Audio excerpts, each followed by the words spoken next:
Lincoln Riley, the chosen one. The Riley hiring, how does it affect nationally? How does it affect the Pac-12 conference in general? USC recruiting and the Riley factor. Comparing the Riley hiring with past USC hirings, a Cal preview, and our weekly Pac-12 predictions.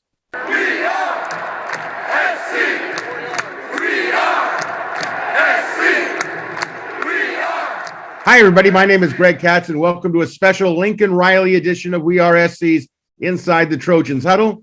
Inside the Trojans Huddle is a game-like panel discussion with We Are SC columnists and staff writers.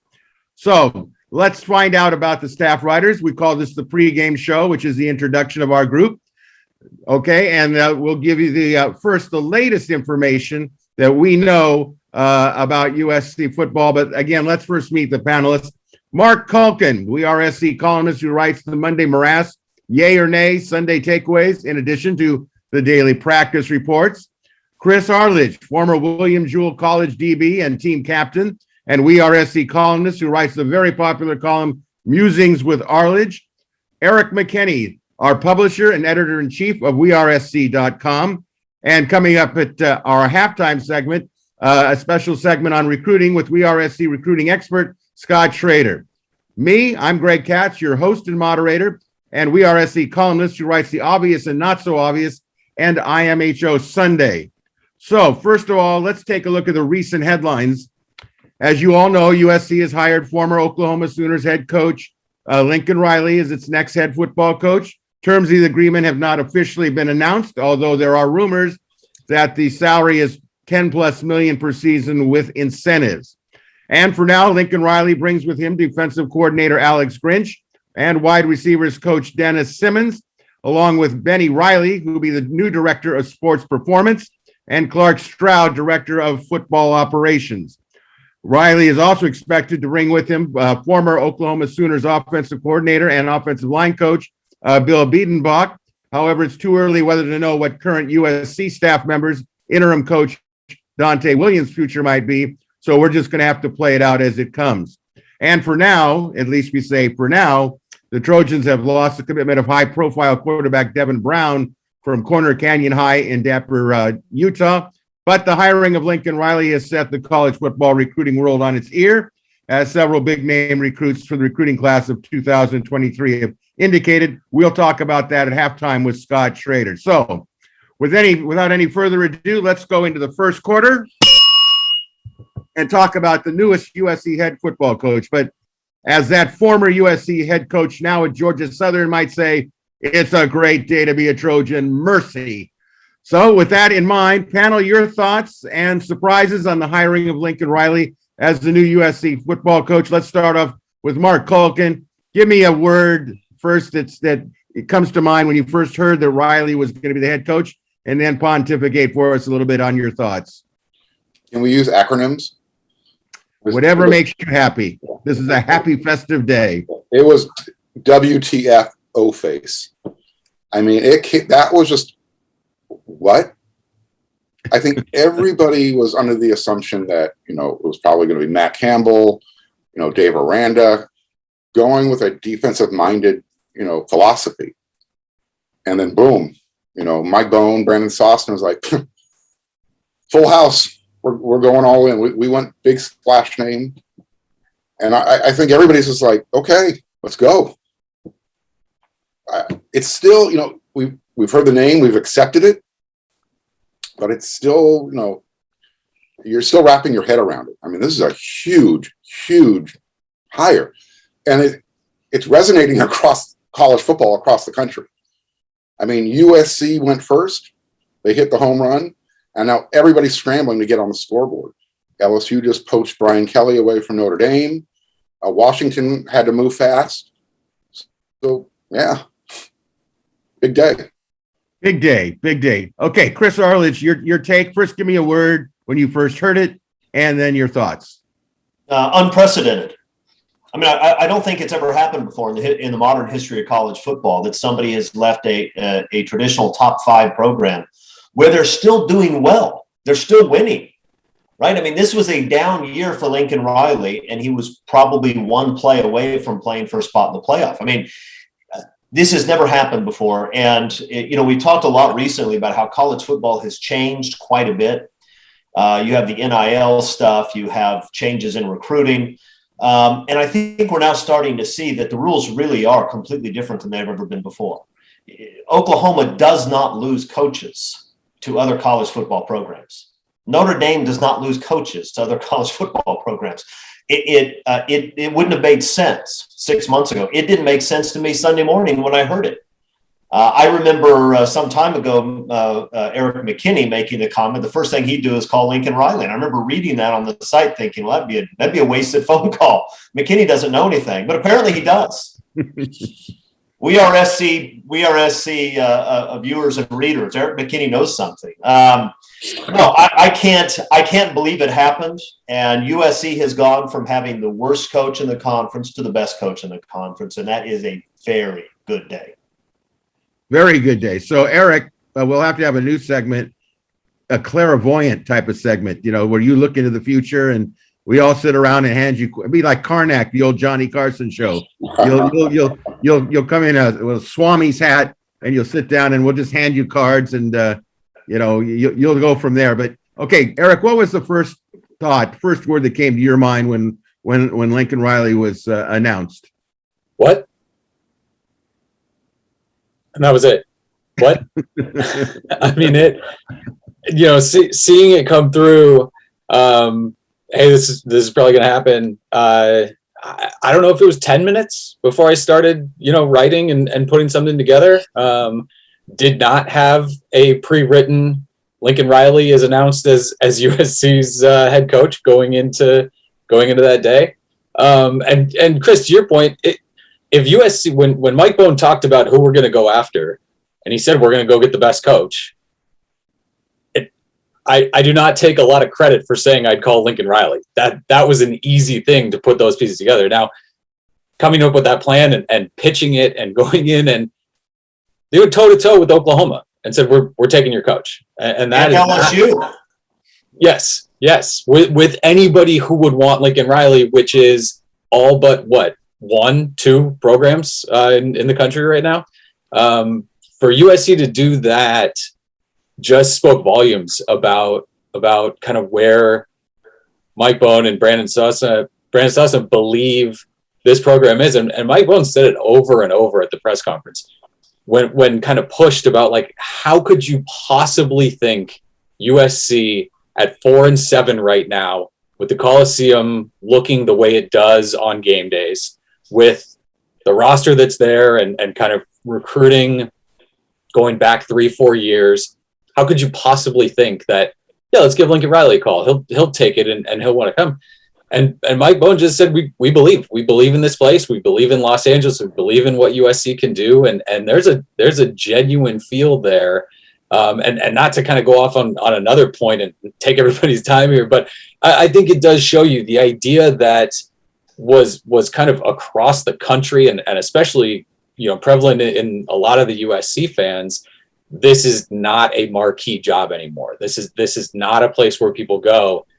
It shows you the damage that these past athletic directors and people in the administration kind of caused for USC, that they convinced everybody of that by not trying to make these hires and by not putting this kind of legwork and effort in and believing that USC could do that, just kind of settling for whatever came along. And we've seen that in sort of all facets of the football program going back years and years. And the last 2 years, again, and I said it on the message board, imagine being Mike Bohn and Brandon Sosna, and 2 years ago saying, hey, we've got a plan in place. And oh, by the way, now we know that plan ultimately leads to Lincoln Riley. But for 2 years, they had to hear, you guys are idiots. You don't know what you're doing. This plan's not going to work. I mean, that just had to be, I didn't watch Brandon Sosna in the back during the press conference. Everybody wants to hear what Lincoln Riley's saying. I can't imagine that feeling when they get the yes from Lincoln Riley and everything that got put into it and all the work that had to be done to be able to get him. But Chris, like you said, unprecedented. It was absolutely monumental to go get him. I mean, you don't win any games in the offseason, and we've seen before USC can generate a lot of seemingly positive momentum in the offseason. It sure feels different. This feels like USC is deciding to play college football now, the way it's kind of set up and the way that things have gone over the last couple of years. But the way they set up the production yesterday, I mean, typically their announcements are inside the McKay Center in the auditorium. They went full Hollywood, California. We're rebuilding USC, and there was no accident to have the cranes in the background, over there by the museum that's being worked on, the Hollywood sign. This was staged, and they did a masterful job of it. All right. Well, I'll tell you, my word was stunning. Okay, stunning. A quick story. So I get a call on Sunday morning from Bruce Bagney. We call him the Godfather around here. He's one of the high up CEOs, if not the highest. And so he asked, what's going on with SC? And I said, well, I think, Matt Campbell's going to be announced. That seems to be the word on Monday or Tuesday. And he says, you like Campbell? I said, yeah, he'd be a good hire. I said, I'd be happy if they got Aranda. And all of a sudden, Bruce's son, Vince, comes on from the background and go, the Trojans are hiring Lincoln Riley. And so Bruce tells me, hey, they say Lincoln Riley. I said, where did you get that from? He says, well, it was off a Bleacher Report. I said, well, when I see it on ESPN, let's give some props. I said, then I'll start to believe it. And then my phone started going wild with ESPN is reporting. I couldn't freaking believe it. I mean, it was like, you couldn't have scripted it. But I think that the hiring of Lincoln Riley is a total game changer, both locally and nationally. The impact is going to be felt almost, seems like on a daily basis.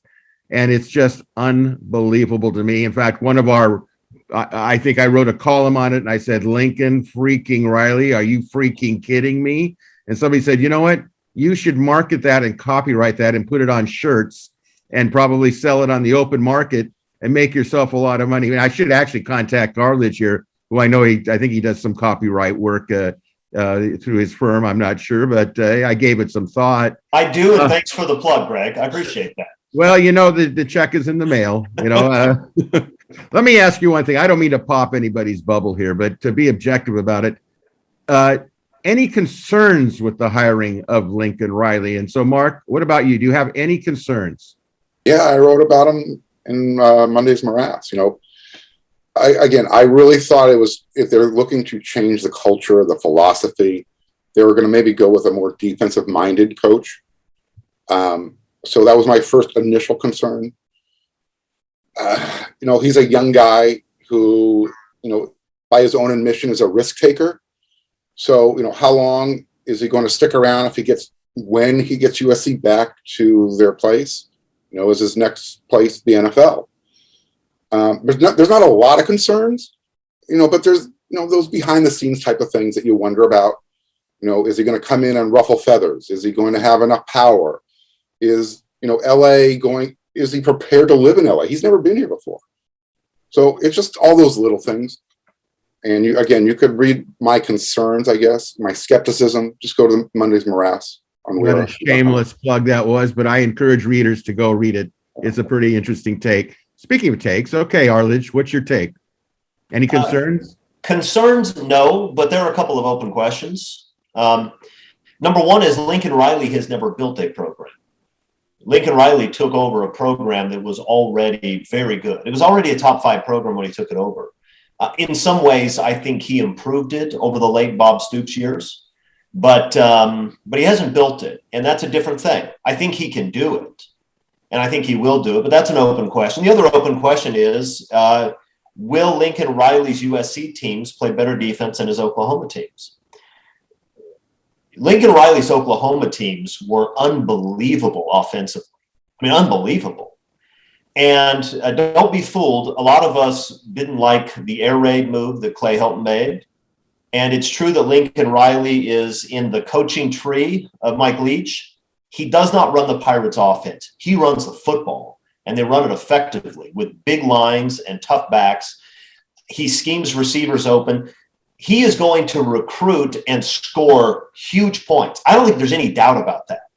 The question is whether or not they're going to play defense, because the Oklahoma teams didn't always play defense. And, winning 60-40 is still winning, but it'd be nice to stop people from time to time. And so we're going to have to see whether he can make that happen. Eric, what do you think? Can he make it happen? What's your concerns? My concern is that if you had told me in the middle of the season that USC is going to hire a former Texas high school quarterback who has experience at Texas Tech and lost 2 out of the last 3 games of the season and is purely an offensive mind, I would have tossed that fish back. No, thank you. And so I'm a little concerned how excited I am that we end up with that. And it seems like, of course, that is a no-brainer. You go get that guy. And like Chris said, this is not the same. This is not the air raid. And people who cover Oklahoma are pretty quick to tell you that's not an air raid that he runs. He ends up end of the season pretty close to a 50-50 split run pass, if not, heavier in the run game. This is an offense that is built for the offensive line and with the offensive line. And that's not lip service that he gives to it. Everything that he does starts with, hey, if we run this play, can we get it blocked? Can we block this? Can this function through the offensive line? I think that's important for a play caller, for an offensive mind, for anybody, in football. The first thing he said at his press conference when he was kind of asked specifically about building a team, you got to do it on the lines, offensive line, defensive line. And that's something where when he and Alex Grinch, when they kind of teamed up at Oklahoma, they sat down and they said, we got to fix our defensive line recruiting. We got to go after different guys. We got to get better up front. And they did that. So I think some of those concerns of, is he just going to sit there with the quarterbacks and that's all he's going to do is try to scheme up, plays for wide receivers. I don't have those concerns, but absolutely kind of lockstep with Chris. Can you build it? And I think the fact that USC went out and got Lincoln Riley, they're not going to stop there. It's not, okay, we got the coach, now we're not going to give him anything else. I think getting him is a clear sign that, and also he gets anything that he wants. And we're going to go all in on this. Coordinators, support staff, if there's new positions for analysts, that kind of thing. Alabama's got that, coaches rehab Southeast. Could USC do that out here? I mean, there's a lot of kind of coaches who might want to look to get back in the game, wouldn't mind spending a year in Los Angeles. I do think that the recruiting thing trumps a lot of this. He recruited really well at Oklahoma. He's going to recruit better at USC. I think when we see Ohio State and Alabama run off with top 1, top 2 classes every year for the last 4 or 5 years, USC is going to be in that discussion. Oklahoma is 6 to 8 to 10 typically kind of in their class. He's going to get guys to come out to Los Angeles. And so I think when you look at what Oklahoma has done defensively, potentially you could bump that up a little bit just based on the quality of guy that he's going to be able to go get out of Florida, go get out of Texas, that will come to Los Angeles that maybe wouldn't go to Norman. So again, the initial kind of on paper, no, this is not the guy that I think any of us wanted when you just look at offensive mind and background like that. I think we all kind of were in on defensive guys. But at the end of the day, no concerns. Full speed ahead, and I want to see what he can do. Mark? Yeah, I just have a quick question for Chris, and he can kind of tee you up, Greg. You talked about how Lincoln's offense is nowhere close to the air raid stuff that we've been accustomed to, and thank God. But aren't you a little concerned? Because I am that when he goes up against a good defense, his offense has been getting stymied. Yeah, I'm not, and I don't think that's really what we've seen. The knock on Riley at this point is that he couldn't win a playoff game. Look at the 3 teams he played against. I mean, the reality is, in all 3 games, he had the inferior team talent-wise. He almost beat that Georgia team in the game that went to double overtime.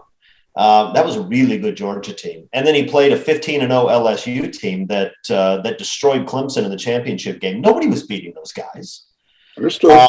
The Alabama team that he lost to in the other time in the playoff, was an unbelievable Alabama team. And so I'm not really worried about that. I don't think scoring points is going to be the problem. And I'm not worried that he doesn't have my offense only takes 15 minutes to install theory like other Texas Tech alums do.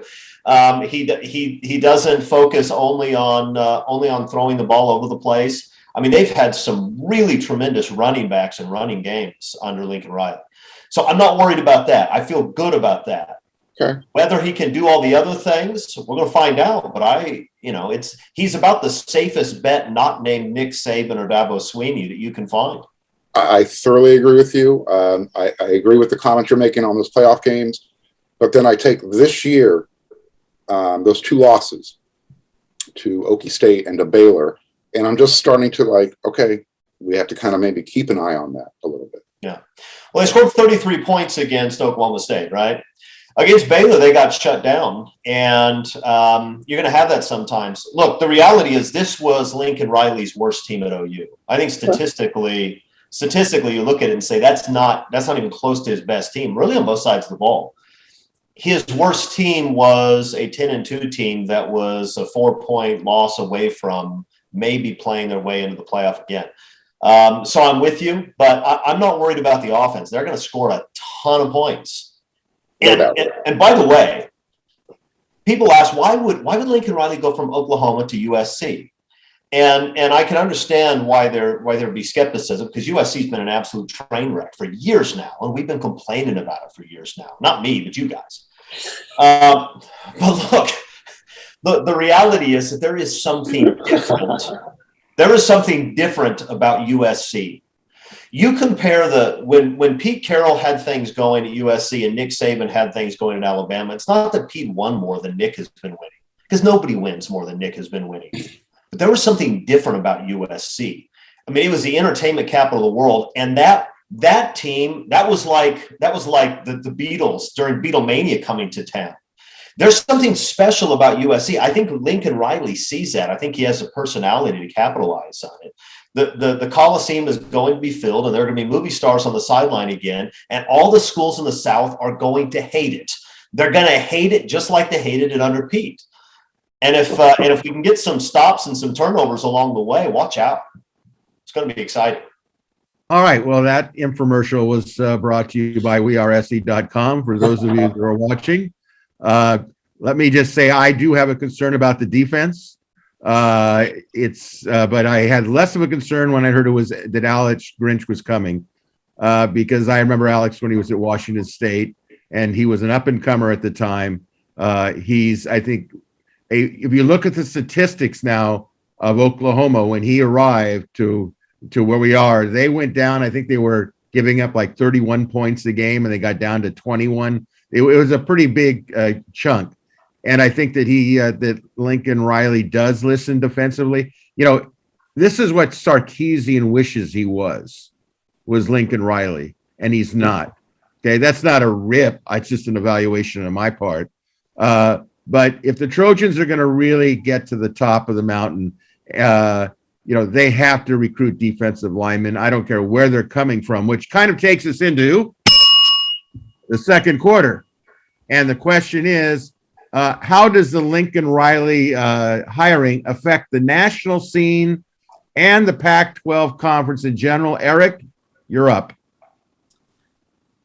It's huge. I think, you go right on the tail of that with Brian Kelly going from Notre Dame to LSU. I think those 2 moves back to back shake up the entire country. I mean, every school potentially gets involved in terms of recruiting with those 2 moves. Just guys coming back on the table that are going to get, maybe kicked out of classes, or guys, jumping out of classes to join them at USC and LSU.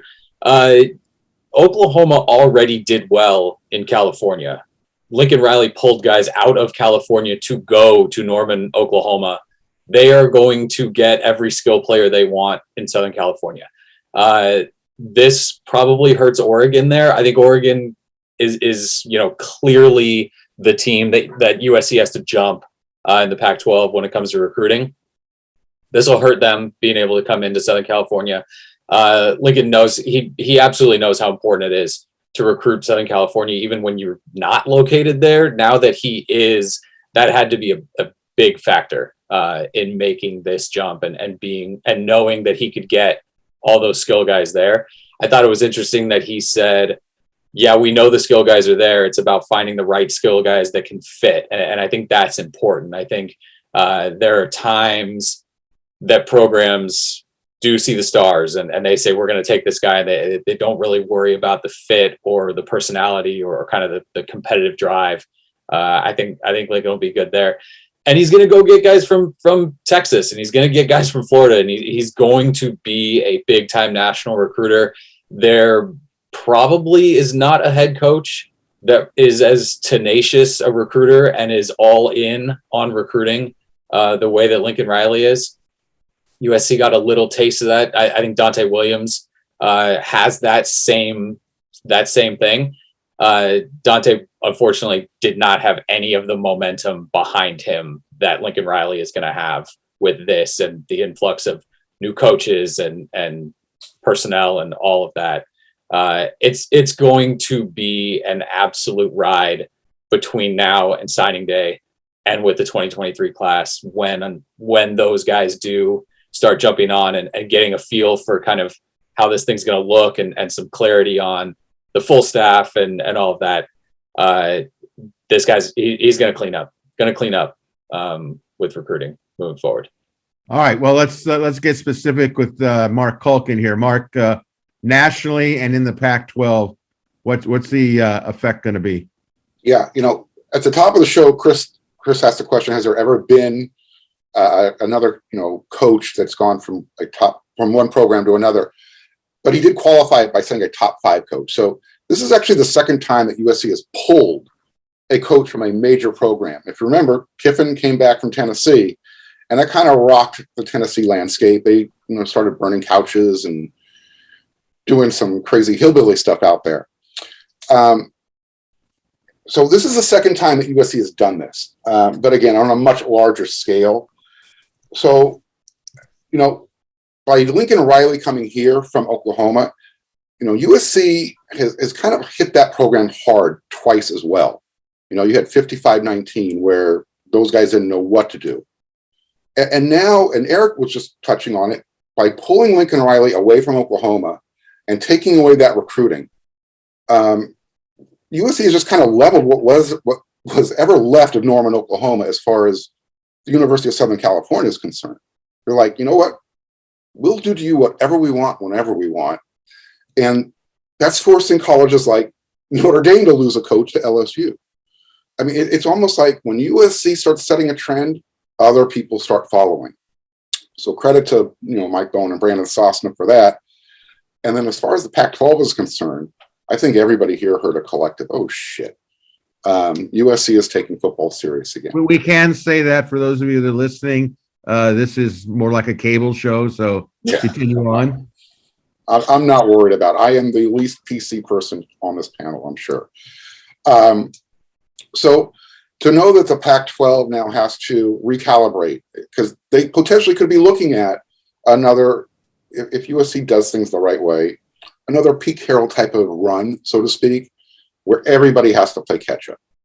That window of opportunity to take advantage of USC just, kicking the bag and the can down the road and whatever they were playing with. Eric said it, nap time's over. All right. So Chris Arledge, is nap time over? And your perspective on the national and conference scene. Right. First, kids, you can uncover your ears because Culkin's finished and I'm talking now. So it changes the narrative nationally. I mean, USC was seen as a has-been program that was something of a grease fire. None of that was wrong, by the way. It was all true. And it was all about the SEC. And what Lincoln Riley said is, I prefer USC to Oklahoma, and I prefer USC to LSU. And I think that really changes the narrative with people. Now, he still has to win, right? He has to win. He's got this coming year, he's got a freebie. They'll have to play better. obviously, but he doesn't have to. He doesn't have to go 11-1. He's going to have to win. But for right now, at least, the college football world looks at USC as a legitimate destination, in large part because Lincoln Riley has just staked his entire career on USC. And people still remember, maybe not recruits that are in place now, but certainly their coaches and their dads. They remember what this place is like when it's led by a real coach, and what it's like no other place. And so I think it changes that. As far as the Pac-10 is concerned, look, there are enough good players on the West Coast to support two quality football programs. Okay. USC is going to take who they want, but there's enough for somebody to still be good. I think Oregon will survive this and continue to be good.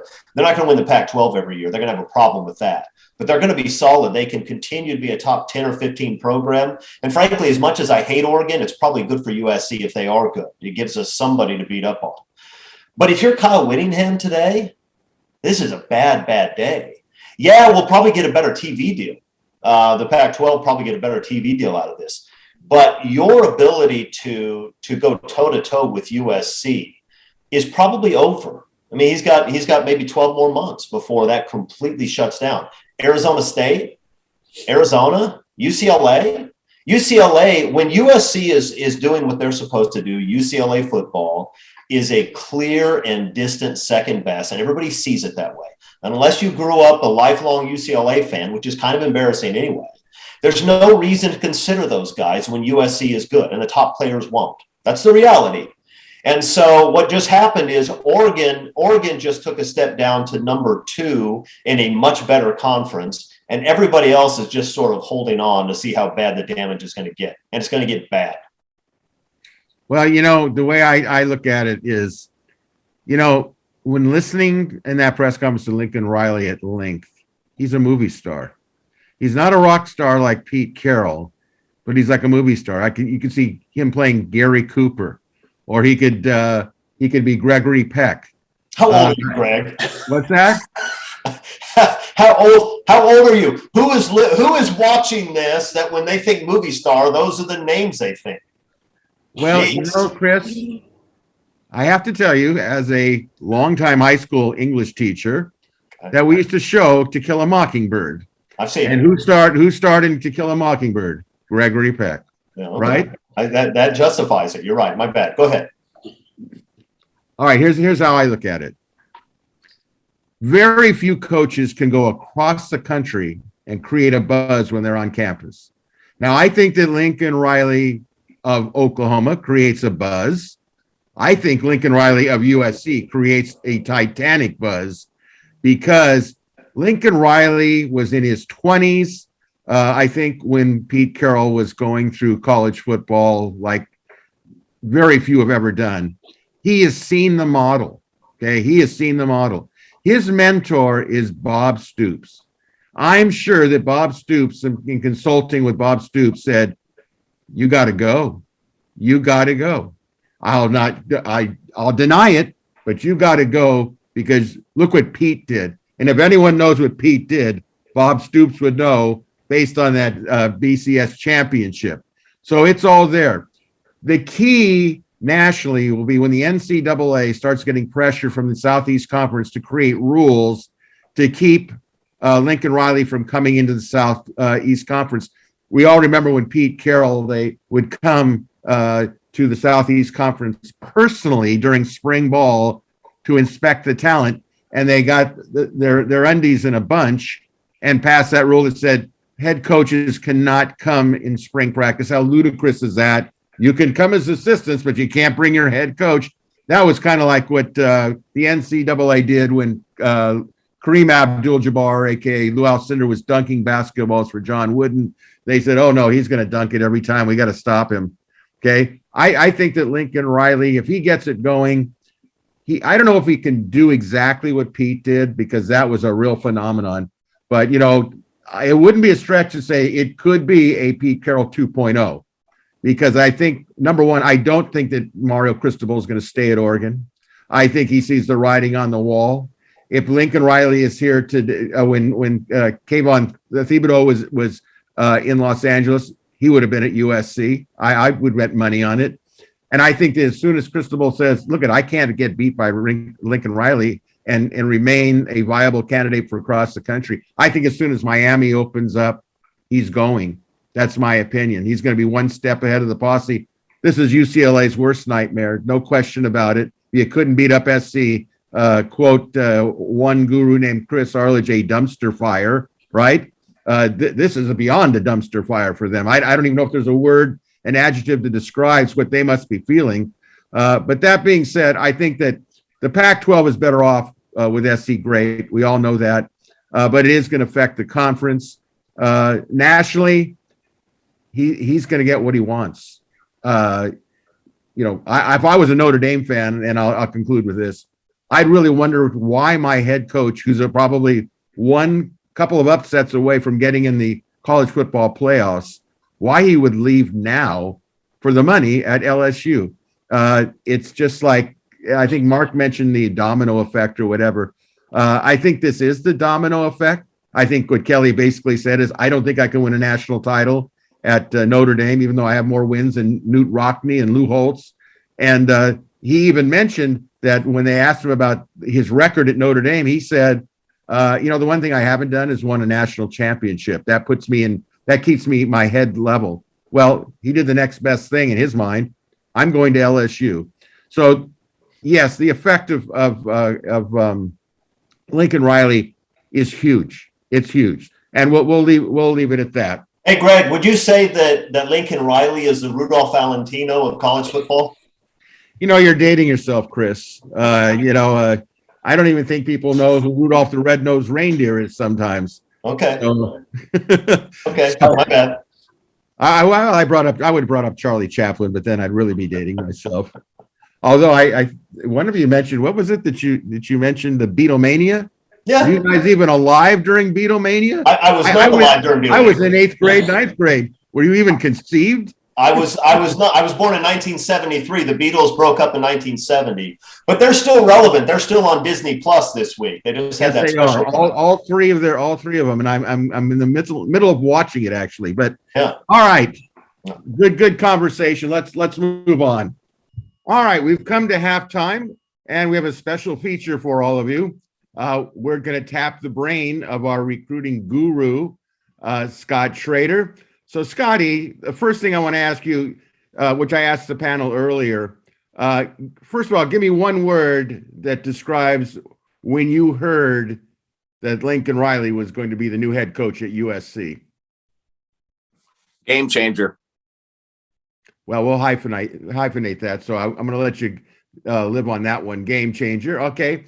So your initial thoughts on the hiring of Lincoln Riley and how this affects USC recruiting.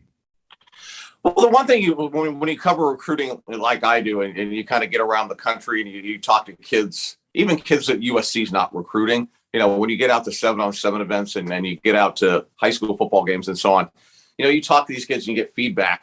And from that feedback, you learn which coaches are the most engaged with the recruits, the head coaches I'm talking about. And, we're talking about guys like Mario Cristobal, Ryan Day, and, among the best of the best is Lincoln Riley. The relationships that Lincoln Riley has with the guys he's recruiting, he is probably the best, maybe not even probably, the best recruiter on the Oklahoma staff. So I think nowadays in 2021, I think the head coach has to be at least one of your best recruiters. And so he is. So what you're seeing with the immediate guys entering the transfer portal from OU, the decommitments that we've seen, and there's going to be more this week. So, that's a reflection of the relationship that these players have with Lincoln Riley. Raleek Brown will be the primary example of that. And, he was probably 90% committed to Oklahoma because of Lincoln Riley. The other 10% were the other coaches and getting away from California. So with Lincoln Riley coming into USC, it changed USC recruiting overnight. And I'm still trying to catch up. Well, you're a very busy man. It shows you what 24 hours could do in your world of recruiting. So I know that our watchers that are on the video here and those listening to the podcast, they want to hear names. So let's start off a little bit. You mentioned Rayleigh Brown. Tell us about him. Tell us about the visit last night, which would be a Monday night. What's gone down with Rayleigh Brown? Kind of an overview of where we are today. Well, Rayleigh was one of those kids that, even though he was committed to Oklahoma, USC kind of remained in the picture until about 6 weeks ago. I had a conversation with him at Modern Day, and he's like, man, he says, nobody goes to their games. Their offense isn't any good. So, I mean, it was like, all right, I get it, Rayleigh. I know you can keep going on, but I get the message loud and clear. So, now, you even saw it on Twitter. As soon as Lincoln Riley was announced as USC's next head football coach, Rayleigh went on Twitter and posted, I'm staying home. So the first in-home visit for Lincoln Riley was Rayleigh Brown last night. So we kind of know where Lincoln stands with how vital Rayleigh Brown, who's one of the most electrifying players in the country. You add him to the offense at the Coliseum. I mean, that alone will put people in the stands to watch a kid like that play. So I think where things stand right now is I'm expecting a flip. I'm expecting a commitment from Rayleigh this week. Well, let's stay at Modern Day a little bit. David Bailey, outside linebacker. Where are the Trojans with him? And let's throw in wide receiver CJ Williams, who is going to Notre Dame, but all of a sudden, for some reason unknown to the great powers that be, Brian Kelly has decided he's going to be a Tiger at LSU. So what's the status on those players as we go into the Lincoln Riley era of recruiting for USC? Well, I think we should give some credit to the USC recruiting staff, first of all, because they were in it with CJ Williams and David Bailey, before this coaching change happened. I think that the chances of even getting those two with a good hire, not even just, Lincoln Riley exceeded our expectations, obviously, when it comes to this, how recruiting has been impacted. But, I think David Bailey was, with a good coaching hire, whether it had been Matt Campbell, Dave Aranda, or so on, the guys that we've mentioned, I think he was headed to USC anyway. And again, let's just give, the recruiting staff at USC a lot of props because they were in it with these kids because of the relationships they developed with these kids. CJ was waiting to see who the coach was be. His biggest thing with USC is he didn't trust the program. He didn't think he was going to be developed. He didn't like to see a lot of the showboating, the stuff that looked undisciplined. That was a big turnoff for him. He's a very serious kid, and he wants to play for a program where there's going to be a lot of discipline and structure. You get that now with Lincoln Riley. The main question is now, is CJ Williams going to be a target for Lincoln Riley? And I don't have that answer right now, but I think CJ was headed to USC as well. All right, let's expand a little bit nationally, at least with this class of 2022. You have talked to me about two tackles, 5-star tackles, offensive tackles. We know the Trojans are in dire need of high quality offensive tackles. Tell our listeners about the two tackles that you know of and where they stand now. We know they were interested in USC, so give us a scoop on that.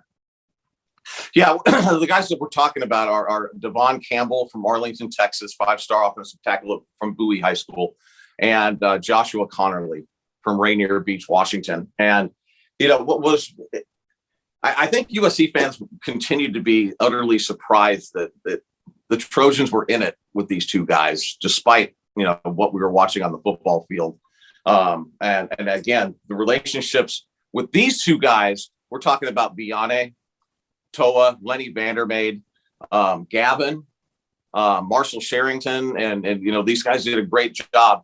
And you have Joshua Connerly, who visited USC unofficially on his own dime twice this football season, will be coming back in January for an official visit. He was already high on Oklahoma. That was one of his top schools. So this is a win-win for USC bringing in Lincoln Riley and if the offensive line coach is Bill Biedenbach. But so I think USC is in a very good position with Josh Connerly. And I'm not sure, I haven't gotten the latest from Devon Campbell, but he was favoring Oklahoma, as of last week.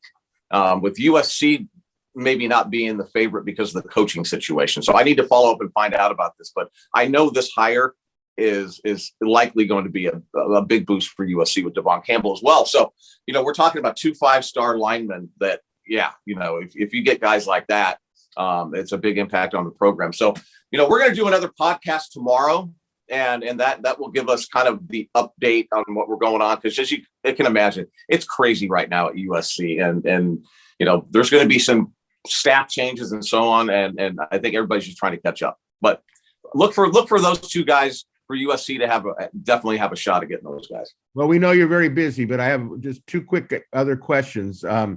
In the press conference on Monday, Lincoln Riley mentioned that Alex Grinch would be his defensive coordinator, and he said they're really looking for defensive linemen. Throw us a bone here of one name that we should be paying attention to that they could be going after as far as defensive linemen for the class of 2022. Yeah, that's a good question, because USC had kind of gotten to the point to where, they really weren't in it for a lot of these like they were with these offensive linemen. They weren't in it with guys on the defensive side of the ball, linemen. But they have a commitment from Devin Tompkins, and is that somebody who we're going to also see a decommitment from? I don't, we just don't know the direction that Lincoln Riley is going to be going with his guys, because they had a really solid recruiting class going at Oklahoma. And I'm sure we're going to see a few of those guys end up at USC, like we did when Lane Kiffin came to USC, where some, the guys he was recruiting to Tennessee signed with USC. But, I the guy that first came to my mind to pay attention to is Hero Canu from Rancho Santa Margarita. I think if I, I might be wrong, but I think OU was one of his top 5 schools. So, again, it's a matter of contacting these kids, kind of getting an update from the USC end on where things are. But, off the top of my head, that would be one guy. I'm not quite sure there were any other guys that USC was recruiting that, would move the needle with people listening to this podcast, so to speak. But there is one guy that I really like a lot locally, Arliss Boardingham.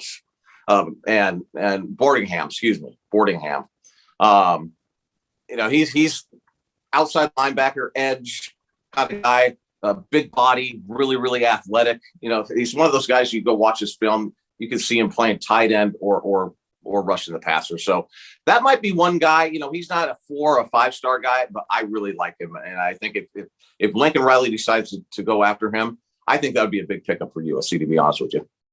Okay, one final question. A new changeover of staff with the old recruiting guys that are there. Do you expect changes or drastic changes or no changes in terms of personnel in the recruiting department? I might, just based off conversations that I've had, I'm expecting most of the personnel from the recruiting office to remain at USC. I'm sure it won't be all of them, but again, they have, Spencer Harris, Marshall, Armand Hawkins Jr. is one of those guys that goes out and gets guys, at least gets them interested in the program, gets them to come out for visits. He's like the runner on a kickoff, and he's an impressive guy, young, go-getter, kids love him. There's other guys in the recruiting office too. There's some analysts. I really think it's vital for USC to keep somebody like Vianney around. But that's my long-winded way of saying I expect guys to remain at USC in the recruiting office. Well, Scott, I know you're a very busy man. I understand your new street address is like 111 American Airlines Way. Yes. We wish you safe travels, and I know this is really exciting for you. And so we're gonna let you go. And I need to mention one more thing, though. Would you please? We don't need to wait until tomorrow for this. This is the class of 2023. There are 3 really, really talented kids from Los Alamitos High School that are committed to Oklahoma currently. 5-star quarterback Malachi Nelson, 4 or 5-star receiver Makai Lemon, and DeAndre Moore is another receiver. And after a conversation last night, those are also 3 guys I would be surprised if they don't end up flipping to USC. So I just wanted to make sure that we added that in. Won't surprise people, but we want to go on record. Well, you know what? That's an early Hanukkah Christmas gift to the USC listeners here. So again, Scotty, so much. We appreciate what you do. You're the best at what you do. And we'll talk to you soon. And we'll look forward to listening to your podcast as well coming up shortly. All right, Greg. Thank you. You bet.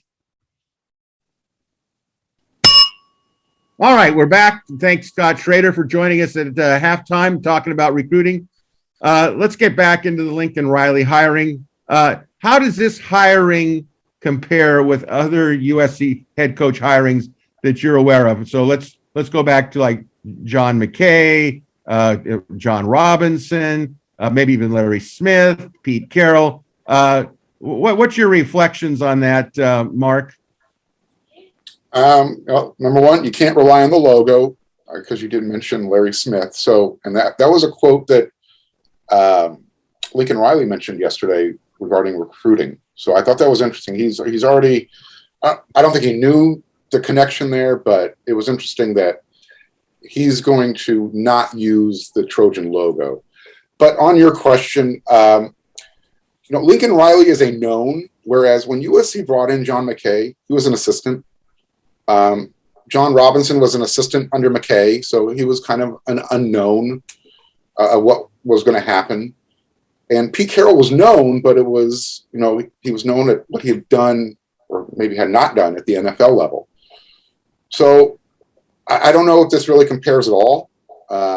Again, going back to the top of the show, USC is bringing in a known commodity that pretty much any other program in the country would sign if Nick Saban wasn't in line in front of them. So, this is. I think Chris used the word again. Sorry if your ego is getting bigger than it already is, but it's unprecedented. I don't know. That's a great word. Well, okay, let's go to Mr. Ego. Chris. I thought you were talking about McKinney. Eric knows everything. He's the smartest man in the room now. Yeah. All right, well, let's ask you, Chris. Now, as you review these previous hirings, how do they compare to them, in your opinion? Well, USC almost always makes a hire that no other blue blood program would even consider, right? Nobody would have hired Steve Sarkisian as he was about to get fired at Washington. Nobody would have hired Clay Helton, right? Can you imagine OU or Ohio State hiring Clay Helton? I can't. It doesn't make any sense. Mercy. Paul Hackett won what, 40% of his games at Pittsburgh, and then he was a mediocre offensive coordinator in the NFL on a team that was built around its defense, and they hire him. I mean, nobody hires as badly as USC. They consistently shoot themselves in the foot. It's shocking just how Notre Dame is close, and we're going to see what they do, but nobody hires as badly as USC. This is the first time in my lifetime when they've hit a home run like this. But this is the first time in my lifetime that anybody's hit a home run like this, stealing a guy from another top 5 program in his prime. It's unusual. If USC would have hired Matt Campbell, you would have said that's exactly what a blue blood program does under these circumstances. You go and find somebody who's successful at a second or third tier school, and you hope they can make it.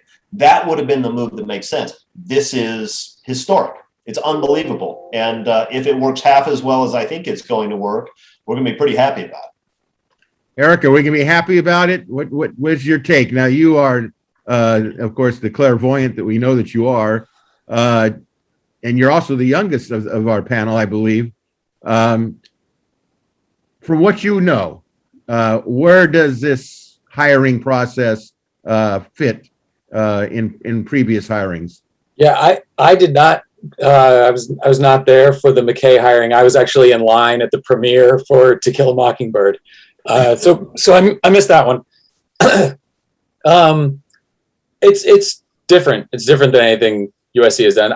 Pete Carroll, the comparison that kind of comes to me, maybe that's Anthony Lynn. I know Pete Carroll was out of football for a year and Lynn's still coaching, but head coaching experience, some coordinator stuff. I think, and Lynn's name was kind of batted around a little bit. Maybe that's what that would have felt like, but it certainly wasn't something where you go to that press conference thinking, well, here comes a dynasty.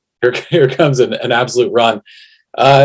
Lane and Sarkisian were both kind of, this will help recruiting, but really no talk at all about anything on the field or what they've done or proven or anything like that. This is plug and play, that sort of thing. And yeah, USC has not swung like this before, so it feels different. We talked about kind of concerns and stuff. My biggest concern, honestly, is that everybody thinks this is a great hire. That, like, if there are any red flags in sports, it's when everybody's on the same page on something, it goes left. So certainly keeping that in mind. But you make a hire based on, you check boxes, you look at everything, you take everything into account. Brandon Sosna called Lincoln Riley. They talked about how they split coaches up into different tiers: tier 1, tier 2, tier 3. Lincoln Riley for them was tier 0. He was the number one option in what they called tier 0. And I think that's sort of the best way to describe it. USC has never said, regardless of anything, who is the best coach out there, we want him, and then they went and got him. So again, unprecedented, historic, whatever you want to say. Just looking at this kind of on paper, how it happened, considering the circumstances, no, we haven't seen this before. Well, this is different. And unfortunately, at my age, I can say that it's different. The McKay hiring, of course, he was an assistant coach under Don Clark, and was relatively not well known. So at that point, of course, the media focus on it wasn't huge, but in LA it was huge because SC football has always been huge. I think that the John Robinson hiring came on the coattails of John McKay, although there was a little bit of controversy that many people thought that Dave Levy should have been the head coach at USC. I happened to be one of them at the time, but it didn't happen. And Robinson fit well with the alumni. He was already well known. There was a comfort zone, and he really did do a good job his first time around for the most part. Brought in some tremendous recruits, Brad Buddy, to name just one, since we are in need of offensive linemen. Larry Smith was an interesting hire because he came from a conference foe, Arizona, and did actually a reasonably good job for the first couple of years. I think he went to 3 straight Rose Bowls. You can't say that he didn't do a good job, except Larry, he kind of worked his way into out of it. He talked his way into it, and he talked his way out of it. The idea that Hackett was on John Robinson's first staff when they won the national championship, and Hackett wasn't a bad play caller, and he did know his quarterbacks, didn't fit well as a head coach, no question about that. The Pete Carroll hiring, of course, as we all know, was the 5th choice, 6th choice, 10th choice. But Mike Garrett, he was a pretty persistent guy. And I think the one thing about Mike was, aside from what people think his personality is, never once did I doubt that he was all for USC winning national championships, that he wasn't a person that understood football. I think what makes this one different, in my opinion, is the fact there was such, and he admitted it. I mean, Mike Bone admitted it, incredible pressure. I mean, there was pressure from you guys and myself to say, you got to get this right. This is it really was the crossroads. So, hats off to Bone, hats off to Brandon Sosna.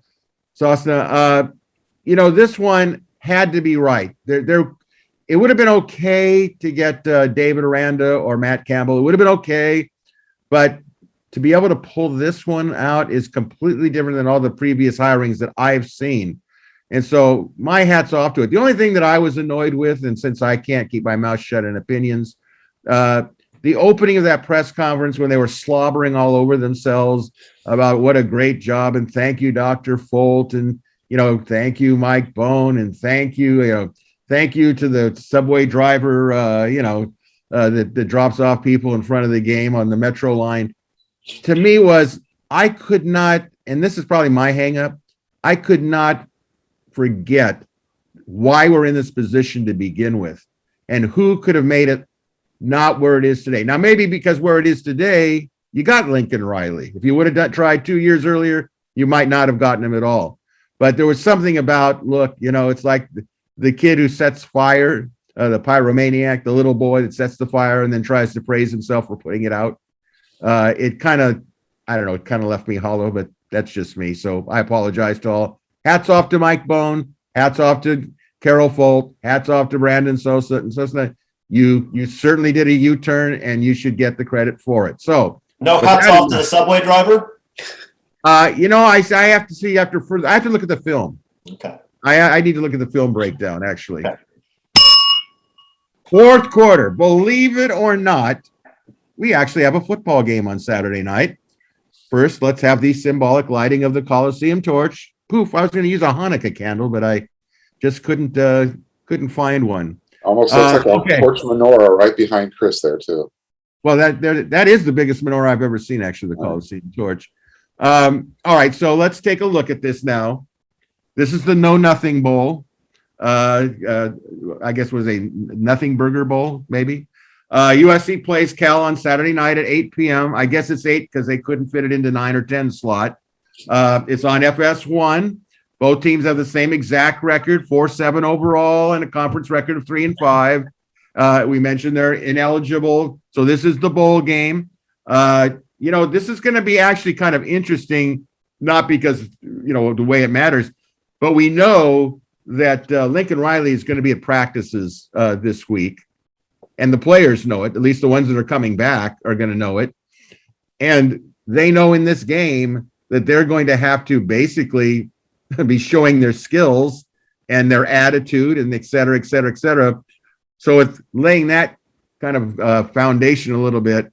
What's your opinion? What's going to happen Saturday night against Justin Wilcox's Bears? Eric, what do you think? I don't know. It doesn't matter. I mean, it should be. Hopefully, it's kind of a fun game for USC, and they kind of just throw everything out there. Dante Williams gets his kind of final crack as USC's interim head coach, and you hope that they show up, and it's not just let's end the season and let's get out of here. Jackson Dart, I think we saw against BYU, he's going to play. He's going to play, and he's going to bring guys with him, and the guys that want to follow him, they're going to play hard. And I think that was a nice statement against BYU, because if there was any game to just pack it in, coming off that UCLA loss, they didn't need to show up against BYU. The fact that they did, I think a lot of the young guys and some of the veterans playing in their last game, I think that they'll make it interesting. I think it's the idea that guys are going to turn it on this week and then put film together on Saturday. If I'm Lincoln Riley, I've got film of you. I've got film of the whole season's worth of practice. I've got spring ball stuff. I've got last year. I've got fall camp. I've got the games that have gone in here. If you're playing hard because I showed up now, that tells me something. That tells me something that you didn't go the whole year. And maybe if you just do it this week, that doesn't mean a lot to me that I need to keep you and you need to be here. Lincoln Riley said, I lost track of the number of times that he talked about, we're going to reshape the roster. We're going to attack the roster. We've got a lot of different ways, that we can build this roster, expecting some turnover after this game. And I know, we're talking about Cal, but the last point for me about this game, I think it tells you kind of where USC is in the national discussion before this hiring, and the Pac-12 especially. Lincoln Riley did not know that USC had a football game this weekend. Talking about this initially and him coming over, to me, that and I know if you're a current coach, what do the Pac-12 coaches know about ACC scheduling right now or any of that kind of stuff? But that just kind of hit home that's kind of what this game is right now. I mean, it's not a game that matters for college football, but again, you hope that they go out and play and some younger guys get some time and it's kind of a nice final game, final send-off for the seniors that won't be back next year. Well, Mark, I know you're looking forward to being in that Cal press box, right? At 8:00 at night, on a nice chilly night up in Strawberry Canyon. What do you think? Yeah, I'm even looking forward more to leaving the place at 12 to whatever time in the morning to head back to San Francisco. But anyways, this game is actually loser buys top dog. So that's what this game is all about. hopefully, I think Eric said it, everybody gets to play. We might get a chance to see Miller Moss throw some passes in the game this year. Perfect opportunity. Second half of the game, go out there, see what you can do. Just have fun. Nobody get hurt. Come back to LA and start preparing for next year. There's nothing to gain out of this game other than, again, coming back healthy, having some fun. I'm going to be up there enjoying it as a fan more than a journalist because, again, there's no real takeaway from this. All right, Chris, is there any takeaway from this game? Is there any positives? You remember that Orange Bowl against Iowa when at the very end of the game, Carson Palmer goes out there to take a snap. And I remember thinking, this is the last time I'm going to see Carson Palmer in a USC uniform. You're going to have to savor this, guys. This is the last time we're going to see Graham Harrell and Todd Orlando dialing up their plays for the USC Trojans. Do you realize how late I have to stay up to watch an 8:00 p.m. Pacific game? I mean, I'm on Central Time. Kickoff's going to be like 10:10. It's going to be midnight at halftime. Now, the problem I've had most of this year is the games are so painful to watch, and it's halftime and it's midnight and we're down 3 scores that I actually have to fight to watch the second half of the game. It takes an act of will. This might also take an act of will, but I think that the most interesting thing will be Caleb Williams, the freshman quarterback at Oklahoma, watching Jackson Dart this Saturday to see whether he wants to make the move to LA or not. And we'll see what he says. Good point. I think what's going to be interesting about this game will be the 3-hour infomercial for USC football and Lincoln Riley. Number one, you got Tim Brando calling the play-by-play for FS1. We know he's a Southeast Conference honk. Okay, he loves it. He can't get enough of it. But he will bring up the discussion. What makes it even more interesting to me, Spencer Tillman's going to be the analyst. We know that Spencer Tillman is from Oklahoma. So we know that we're going to get a real Oklahoma perspective, not only on USC, but since it's a national telecast, Spencer Tillman's view on what's going to happen at Oklahoma. I'm hoping that it's just one big USC. Look what's there for you. Now, do I think it's going to have a record-breaking Super Bowl audience? No. But you're going to be speaking towards the USC fans that are going to watch. And I think it's a positive thing. I think the game is meaningless. You've all touched on that already. But, my biggest question of the game, where is Lincoln Riley going to be watching this from? Or is he? One of the questions was, is SC going to have a recruiting weekend this weekend? He seemed to not answer it specifically. I don't know why. But to me, it was like, maybe how do you have a recruiting weekend and watch the team at the same time? And do you really want your recruits watching the game if something bad happens? But it's an interesting concept about what SC can do to make it really a kind of a negative thing. This is their bowl game. It's Cal's bowl game. I think it's going to be a tough game. But for some reason, and usually I don't feel this way, I think SC will be up for this game for different reasons for different people. And if they came to play and if they played like they did against BYU, especially running the ball, you know what? It could be kind of interesting. And for those who don't know, Chris is in the Dallas area. And yes, that 2-hour time difference, that 8:00 thing is, one of those things. What could be worse if it's an 8:00 start? I could say, Chris, writing about the game at 1 a.m, knowing that by the time you post it, it's going to be 5 a.m. And what's the point of that? So, all right, let's get the show on the road here and kind of wrap it up. Obviously, we're into overtime. We're going to have 2 predictions only on this one. Okay. And because I wanted to get your take on it, the Pac-12 championship game is this Friday night from Las Vegas, the Northern Division champion, number 10, Oregon Ducks, against the South Division champion, number 14, Utah Utes, 5 p.m. on ABC. Again, I'm sure they'll be talking about Lincoln Riley on that one too. So have at it. Utah is favored by 3 points. Chris, who are you picking in the big game? It's not a big game, and I'm picking Utah for 2 reasons. One, because they handled Oregon really well a couple of weeks ago. And number two, because I hate Oregon so much, I always pick against them when I can. Go Utes. There you go. Eric, what do you think? I think Oregon probably wins. I never like the team when the first game is like that, and I don't think Oregon is a bad team. Always kind of wary about the hesitation, but I'm going to pick Utah for Chris's second reason. All right, that sounds good. Mark, what is your reason? For the second reason as well. But for my first reason, Mario Cristobal is halfway out the door. Some of their players are already halfway out the door. I don't think they're going to care. I think Utah's going to they're going to take them behind the woodshed a second time. This is Utah's year. All right. Now we should say I think I might have been remiss. Utah is favored by 3 points. Okay. I am going to say that I agree with both Eric and Chris and Mark. I think that it's hard to beat somebody a second time. It's the game is not being played in Eugene, and that's a big difference. But it isn't being played at Rice-Eccles Stadium either. Now, Utah will bring fans because it's not hard to go from Salt Lake City to Las Vegas. Oregon will bring its usual obnoxious fans down.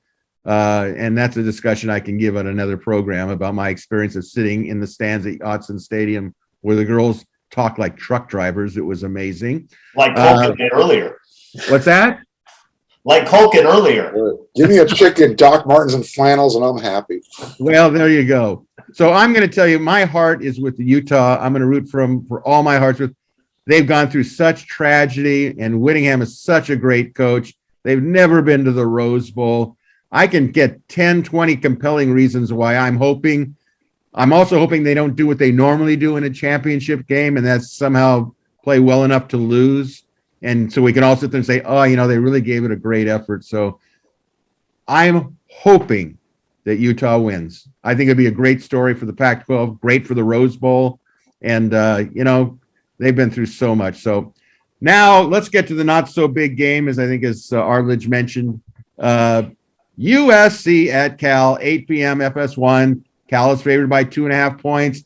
Mark, what's your call? Sure. Cal will win. They're at home. Again, I think USC is going to have fun. They're going to approach this game kind of like a huddle, a spring huddle. Everybody's going to play, get their participation award, give the send-off to the seniors. They're not going to play to get hurt. I think Cal's going to approach it the same way, but they're at home. They're going to win. Okay, Chris, what's going to happen? The Trojans are going to win because there is finally hope in Troy. And on the other side, Cal is still Cal, and they know they'll always be Cal. So there's not really a lot of hope there. So I'm going hope over no hope. Trojans by 10. All right, Eric. Yeah, I think SC. Like I said, Jackson Dart is 0-2 starting. I'm not going to keep betting against him, and I think they get a bump from Lincoln Riley being here. I know he said he's going to kind of operate in the shadows this week and not be kind of hands-on and let Dante run things. But I think there's a buzz. I think there's a buzz on campus and in the team and that sort of thing. And they've got one more shot to go out and do it. And, it's been SC this year. So could they not show up and could they get run over and could Cal run for 250? Sure. But I'll go ahead and say that SC does show up and plays a game up there at Cal. I think the Lincoln Riley effect will affect this game. I think SC will come to play. I think everybody has a reason why they will play. Aside from it's the last game and the sentimentality of perhaps we'll be seeing the last of Todd Orlando and the last of Graham Harrell possible. But, there's something about it. Possible.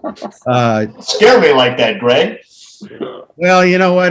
God has a purpose for me, and one of it is to scare you. I think that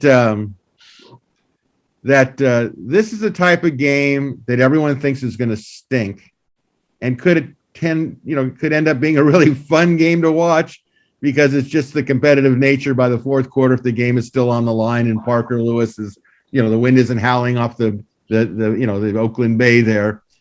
I'm going to pick USC. I think it would be a nice ending to the season.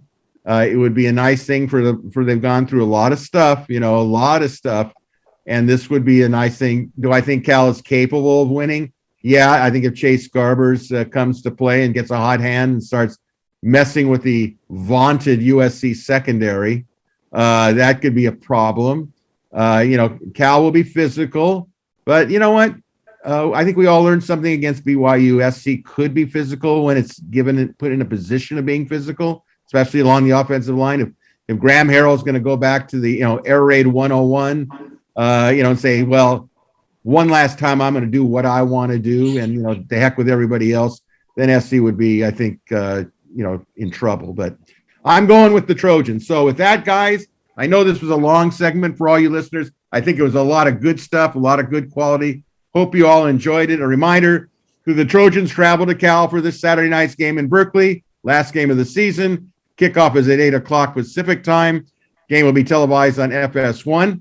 Next Tuesday, we'll review the Cal game. Certainly a lot's going to be happening between now and next Tuesday with Lincoln Riley adding to the staff.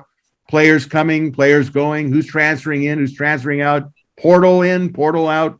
Okay. And we'll be talking about topics that pertain to USC and college football. So until next Tuesday, we thank you, panel. Thank you to our On3 technician, Jake Evans. And we thank all of you for watching or listening to Inside the Trojans Huddle. And until then, everybody, fight on.